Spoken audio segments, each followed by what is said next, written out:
Bonjour à tous. Dans ce dernier cours de BI 304, après avoir vu comment les cellules se fournissent en énergie à partir des glucides, des lipides, des protéines, et comment ils stockent certains substrats énergétiques comme les lipides et les glucides, nous allons voir maintenant comment les cellules, les organismes peuvent fabriquer la matière organique dont ils ont besoin. Nous allons voir comment ils refabriquent du glucose par néoglucogénèse, comment ils synthétisent les lipides qui contribuent à leur structure, comment ils synthétisent les acides aminés et les nucléotides. Enfin, dans un dernier point, nous verrons comment les bactéries réalisent une voie essentielle pour la synthèse de matière, qui est le shunt du glyoxylate. Voyons tout d'abord la néoglucogénèse. C'est une voie qui existe chez les micro-organismes, chez les végétaux et chez les animaux. Chez les animaux, elle se produit uniquement dans le foie et dans le rein. Cette voie permet la synthèse de glucose qui, dans le cas du foie, sera redistribuée dans la circulation générale pour maintenir la glycémie. Elle est donc utilisée lorsque l'organisme est en hypoglycémie, est en manque de glucose. Pour réaliser la néoglucogénèse, il va falloir contourner les 3 étapes irréversibles de la glycolyse en utilisant de nouvelles réactions et de nouveaux enzymes afin de contourner ces étapes qui, d'un point de vue thermodynamique, ne sont pas faisables dans l'autre sens. Toutes les autres étapes réversibles de la glycolyse vont pouvoir être utilisées. Le glucose ainsi produit sera utilisé par le foie soit pour de nouvelles biosynthèses et engagé notamment dans la voie des pentoses phosphates, soit libéré dans la circulation générale. Le bilan général de cette voie est très consommateur en énergie. Il faudra 2 pyruvates, 6 ATP et 2 NADH pour refabriquer du glucose. Vous voyez donc que ce n'est pas l'inverse de la glycolyse. La glycolyse est favorable d'un point de vue thermodynamique. Pour pouvoir faire cette voie à l'inverse, pour remonter du pyruvate au glucose, il faudra donc une nouvelle réaction qui est consommatrice de beaucoup plus d'énergie. Pour réaliser la néoglucogénèse, il faudra donc contourner les étapes irréversibles de la glycolyse, c'est-à-dire les étapes 1, 3 et 10. Voyons ici comment contourner l'étape 1, étape catalysée par l'hexokinase dans la glycolyse et qui permet de transformer le glucose en glucose 6-phosphate en utilisant l'énergie d'une molécule d'ATP. La thermodynamique de cette réaction ne permet pas de la réaliser à l'inverse, c'est-à-dire on ne peut pas faire glucose 6-phosphate plus ADP donne glucose plus ATP. La déphosphorylation du glucose 6-phosphate ne peut pas servir à fabriquer de l'ATP. Par contre, si l'on déphosphoryle le glucose 6-phosphate à l'aide d'une phosphatase, comme dans la néoglucogénèse, eh bien, on va utiliser une molécule d'eau, on va hydrolyser le phosphate qui va être libéré et du glucose va être libéré. À ce moment-là, cette perte d'énergie liée à la perte du phosphate permet à la réaction d'être thermodynamiquement possible et même irréversible dans ce sens-là. C'est le même type de réaction qui va s'opérer sur la réaction 3 de la glycolyse qui donne fructose 6-phosphate, donne fructose 1,6-bisphosphate avec hydrolyse d'ATP par la phosphofructokinase. Cette réaction étant irréversible, pour transformer le fructose 1,6-bisphosphate en fructose 6-phosphate dans la néoglucogénèse, on va simplement hydrolyser le phosphate porté par le carbone 1 à l'aide d'une phosphatase et libérer du phosphate inorganique. Cette réaction est à son tour thermodynamiquement irréversible. Voyons maintenant comment contourner l'étape numéro 10 de la glycolyse qui transforme le PEP en pyruvate et permet la synthèse d'ATP grâce à la pyruvate kinase. Cette étape va être contournée au niveau de la mitochondrie par 2 réactions successives. La première réaction catalysée par la pyruvate carboxylase qui va greffer un carbone de plus sur le pyruvate en utilisant l'énergie de l'ATP pour donner de l'oxaloacétate à 4 carbones et de l'ADP plus du phosphate. L'oxaloacétate va ensuite être le substrat de la PEP carboxykinase qui va utiliser l'énergie du GTP pour transformer l'oxaloacétate en PEP et libérer du CO2. Ces deux étapes sont donc également irréversibles.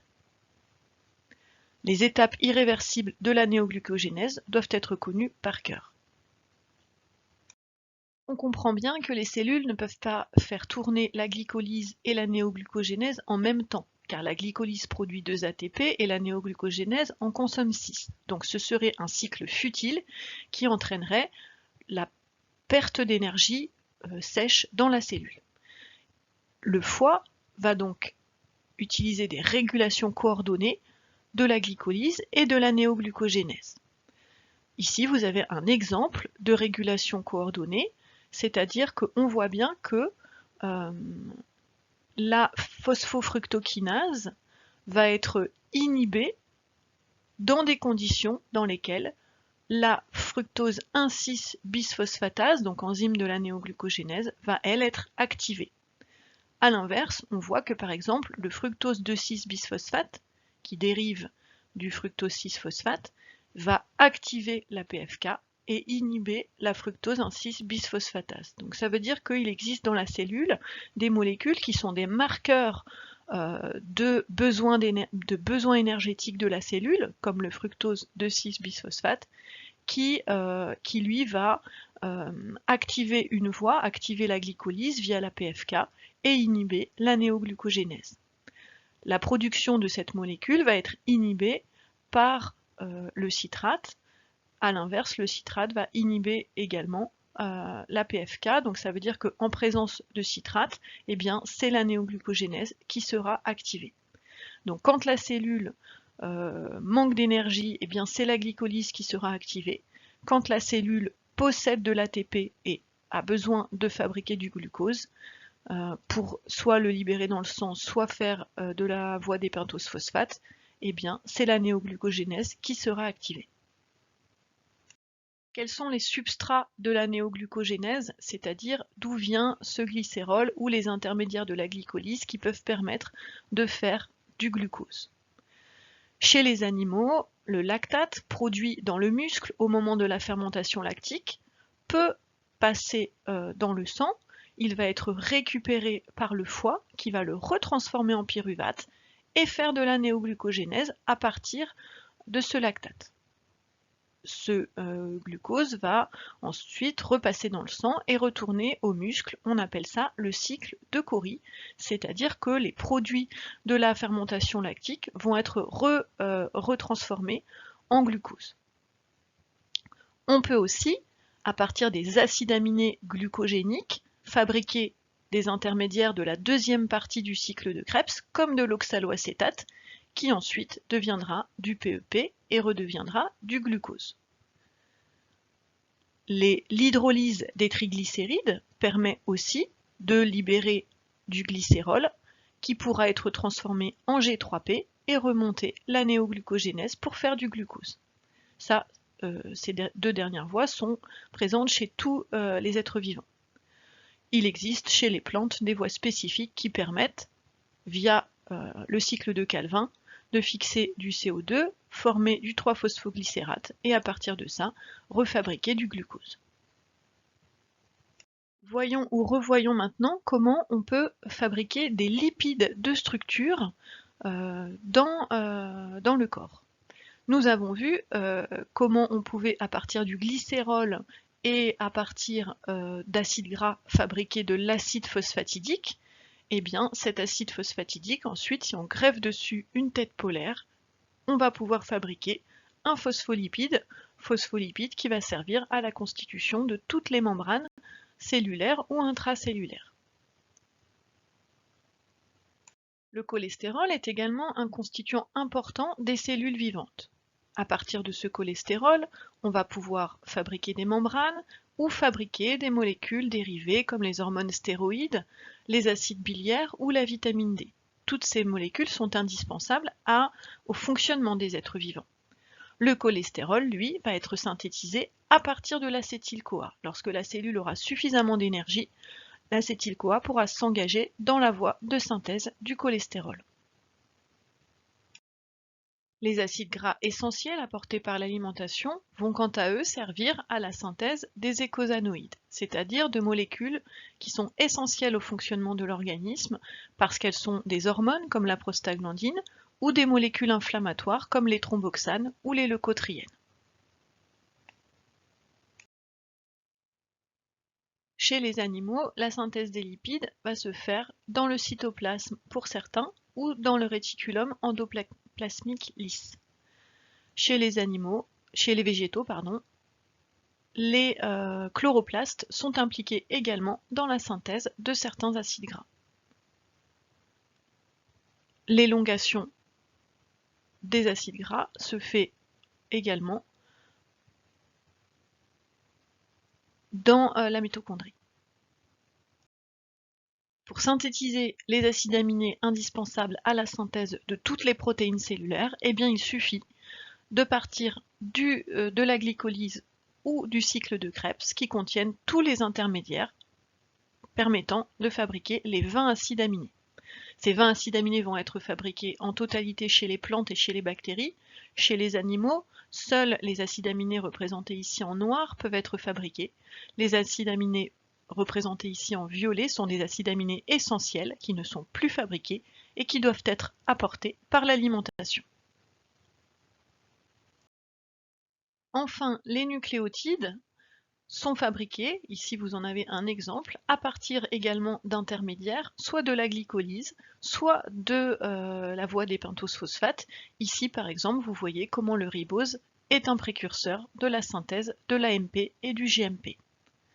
En résumé, toutes les voies de dégradation des glucides ou des lipides conduisent à des carrefours métaboliques qui seront ensuite utilisés pour toutes les biosynthèses qui nécessitent souvent aussi du pouvoir réducteur sous forme de NADPH.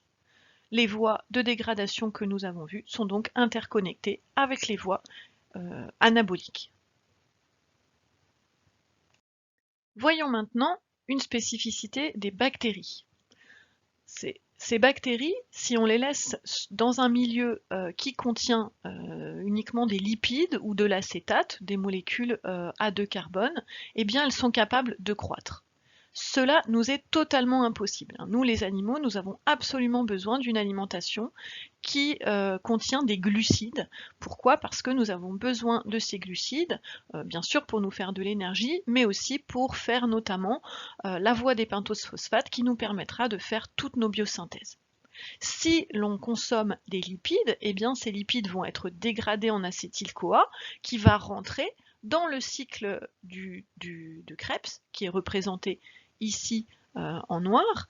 Eh bien, ce cycle de Krebs va entraîner la production de pouvoir réducteur, d'énergie et la dégradation de l'acétyl-CoA en CO2, et donc tous les carbones vont être dissipés.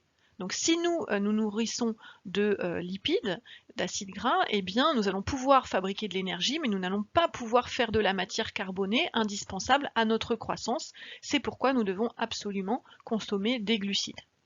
Pour les bactéries, il en est autrement. En effet, si elles consomment de l'acétate ou des acides gras, eh bien une partie de l'acétyl-CoA produit va servir à la production d'énergie dans le cycle de Krebs, mais une autre partie va s'engager dans le shunt du glyoxylate qui est représenté ici en rose. L'acétyl-CoA, en effet, va être greffé sur une molécule appelée du glyoxylate, molécule à 2 carbones, qui est fabriquée à partir de l'isocitrate. Vous voyez en fait que l'isocitrate à 6 carbones, au lieu d'être dégradé par décarboxylation oxydative et perdre les CO2, eh bien il est simplement clivé en glyoxylate plus succinate. Donc les 2 carbones ne sont pas perdus sous forme de CO2 mais sont conservés et sont greffés sur un autre acétyl-CoA pour nous donner du malate. Donc nous avons ici du malate qui est fabriqué en plus. Comme il est fabriqué en plus, il peut sortir du cycle via l'oxaloacétate pour redonner par exemple du glucose. Chez les animaux, puisqu'on n'a pas, si on n'a pas de réaction qui produise du malate en plus, on ne peut pas le faire sortir du cycle, sinon le cycle de Krebs ne fonctionne plus et l'animal ne peut plus se faire de l'énergie. Les 2 cycles doivent fonctionner en parallèle et donc il faut qu'il y ait une voie qui alimente en produisant du malate. Donc c'est pour ça que les bactéries sont capables de pousser sur de la matière grasse alors que les animaux ne sont pas capables. Les graines des plantes oléagineuses sont dotées également de cette voie. Nous en avons donc terminé. Je répondrai à vos questions lors de la dernière séance de cours magistral du 26 novembre. Et puis ensuite, vous aurez les dernières évaluations en TD conformément aux consignes qui vous ont été données.